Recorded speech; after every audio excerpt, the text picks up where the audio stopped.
This series is brought to you by you. Thank you so much for all of my patrons and the people who have used the Jackson's affiliate links. It is thanks to you guys that this series have been made possible. Thank you so much. Welcome to the brand new series. This is the third season of the Colossal Color Showdown. Thank you so much for everyone for making season 3 possible. It's all thanks to Patreon support that we can have this series, and I'm really excited about season 3. So with season 3, it means we've had 2 seasons already covering 10 color each. And that means 20 colors that we've covered so far. We're gonna go from 21 to 30. The episodes will be in the order in which the patrons voted. So this week is Perylene Green, which was the most popular color that was voted. But because we have already covered the 20 colors, and in the first 20 colors, I tried to keep the brands the same throughout the season for consistency, and so a particular brand will be in the same place when possible. However, with this season, we're going to have a lot more mix of brands because we're getting into territory of colors where it's not widely available in all brands. So we're going to adapt the brands to what's available for that color. It also means that we're going to have lots of new brands that we've not covered previously in the Colossal Color Showdown series. We have, I think, 2 White Nights episode, we have Rembrandt coming in, we have Old Holland coming in, we have blocks coming in. So we're going to get to know lots of new brands, and I'm really excited about finding out about those as well. There's also a few changes to how we do things, but you'll find them out as this episode and the next episode goes along, and I hope you like the changes. I think they make these videos a little bit more interesting, and I hope you do too. So in this episode, we're going to be doing the Perylene Green, and this is one of those colors where I couldn't find 12 brands that had colors called Perylene Green. So what I did is obviously collect the ones that did have Perylene Green, because we do each episode by color names, and if you have qualms about that, I've explained in previous videos why we do it by color, then by pigment. But I collected all the Perylene Green colors that I can find, and then I also collected colors that looked quite similar in samples, like the Sennelier Greenish Umber, the Rembrandt's Dusk Green, Van Gogh's Dusk Green, as well as ones that had the same pigment number as Perylene Green, which is a PBK 31, such as the Shadow Green by Holbein, as well as Perylene Black by Winsor Newton designer Gouache, which also has PBK 31. There is a very obvious odd one out here, which is the Permanent Sap Green by Jackson's. Now, let me defend myself. On the website, the Permanent Sap Green did look a lot darker and looked a lot more like the Perylene Green, but I'm glad that I made that mistake so that you don't have to, so you can save your money on not buying this color if what you're looking for is a deep dark green color.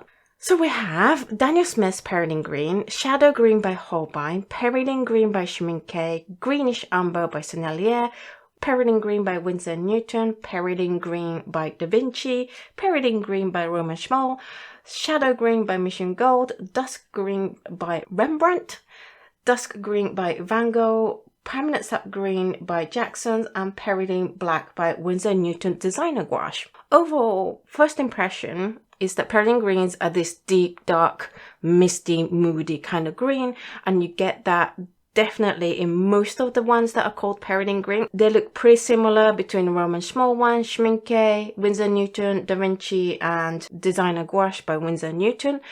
I would say that out of the ones that are called Perylene Green, the Daniel Smith one is the weakest.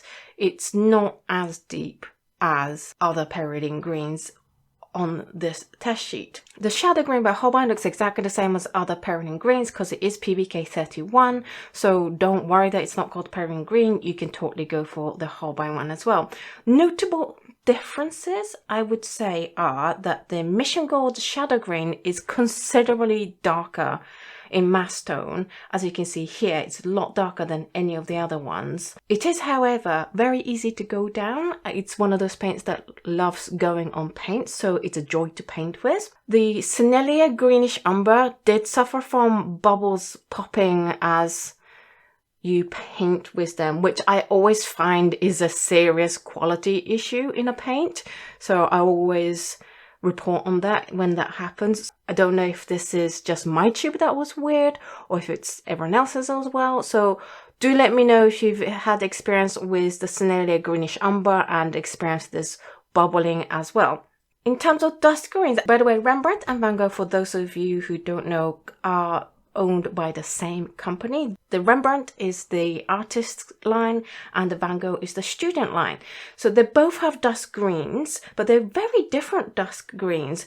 They both have PBK 11 and PG 7. The PBK 11 is the lamp black and PG 7 is a phthalo green, but they definitely have different amounts of those two pigments in. So you see a lot more green coming through on the Van Gogh one, whereas you see a lot more of the PBK 11 coming through on the Rembrandt one. One of the concerns that people have when they looking into using gouache is that gouaches, if you dry them on a palette and use them like you would with watercolor, that they're really hard to re-wet and you should use them straight out the tube. But for the sake of this test, I did dry them on the pan just like any other colors, and I found that they re-wet just as easily as a normal watercolor would. So if you're concerned about that, then don't worry about that. There is slight textural differences. This one has a lot of ridging happening, which would be hugely interesting if you're looking for texture, whereas the watercolor version of Winsor & Newton Perylene Green is a lot smoother. Now let's take a look at some other info. This sheet used to have the opacity and staining level information stuff. I've removed that because we kind of test that out and find out those for ourselves anyway. And I thought it might be more interesting to compare some prices. So in this season, I've got the UK prices from Jackson's, which I've always done, but I've also looked at prices of each paint in America. Now, USA prices, I couldn't get it from just one website that covered most of the brands. So I've taken from Cheap Joe's, Jerry's and Blick in that order. So if they have it in Cheap Joe's, it'll be the price of Cheap Joe's. If they don't have it in Cheap Joe's, I'll look in Jerry's. And if they don't have it in Jerry's, I'll look in Blick.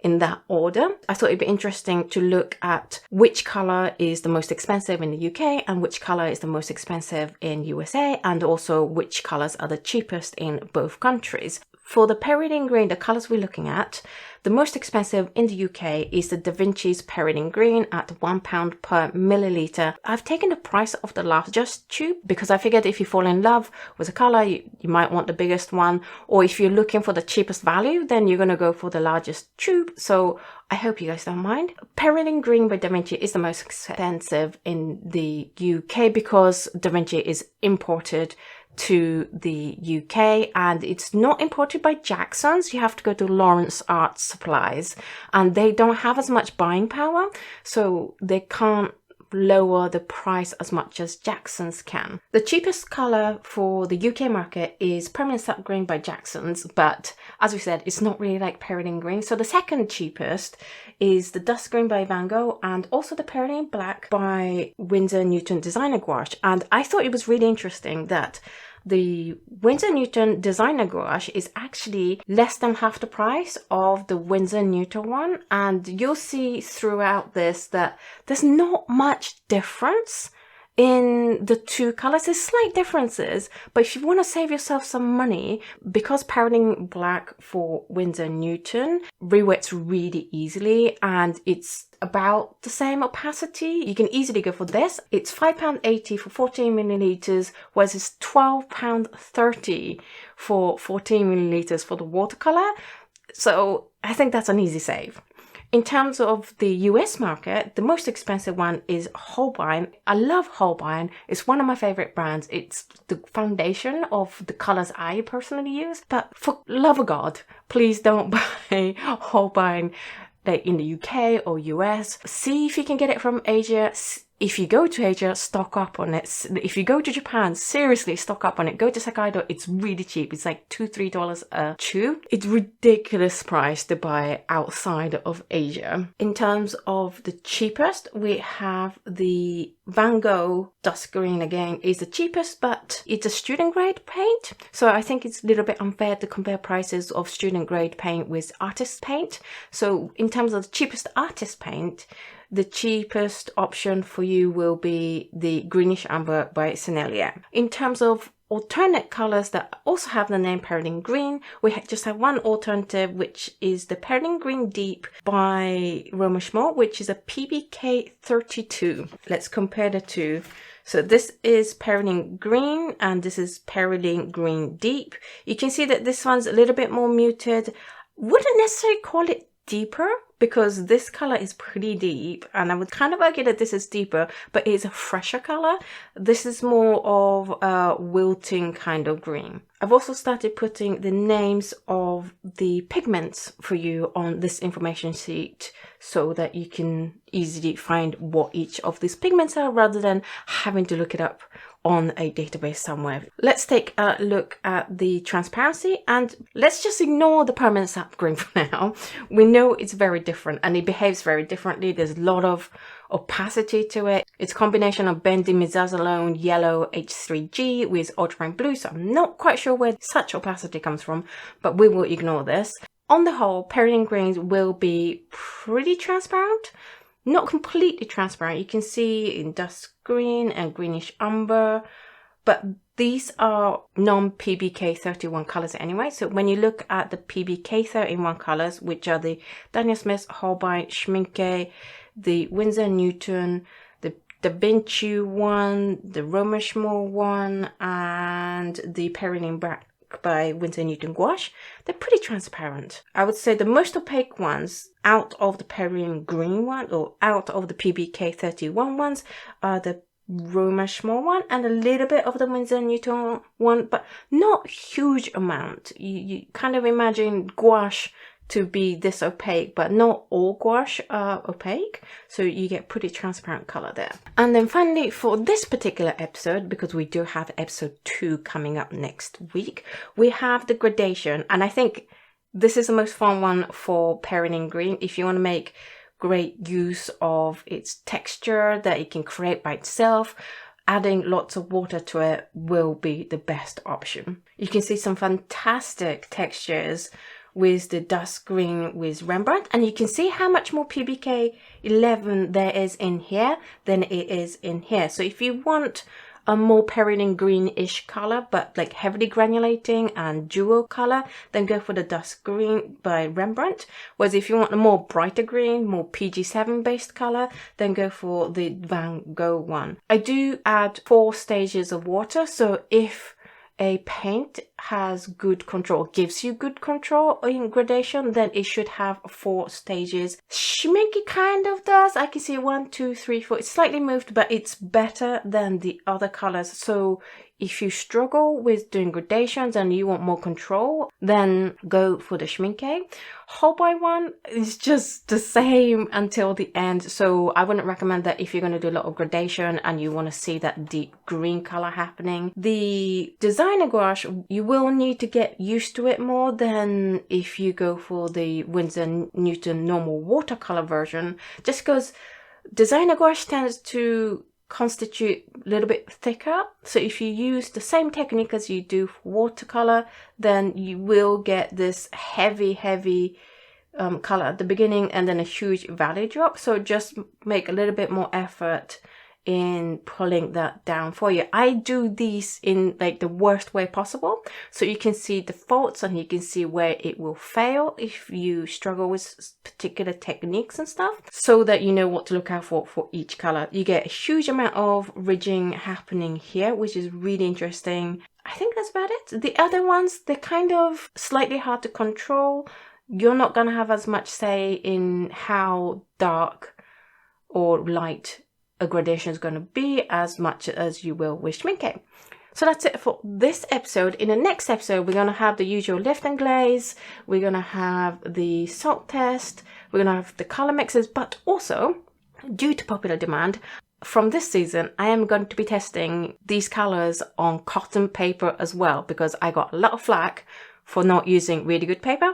The reason for that is because not everyone can afford cotton paper or good paper. And also, these videos are designed to test these paints at its worst conditions you could possibly throw at them, so that you know if it does well under these conditions, like on really cheap paper. This is Fabriano Academia. It's not the worst paper you could do it on, but it's not cotton paper. And if it gives you good control for color like that, you know it's going to be good for any paper. If it goes down smooth on a cheap paper, then you know it's going to be fine on a cotton paper. But cotton paper can handle a lot of bad paints and cover for the paint's mistakes and shortfalls. But you will find that when you paint on cheaper paper, that those faults start to come through. So that's why I use the cheap one. But next episode, we will have cotton paper as well. If this video has piqued your interest in trying these Perylene colors, then I have just a dot card for you. This month's Patreon dot card is the companion dot card to this episode and the next episode. And it's the Perylene Green. You get the Daniel Smith, Holbein, Schmincke, Sennelier, Winsor, Newton, Mugello, which is Mission Gold, Rembrandt, and Van Gogh.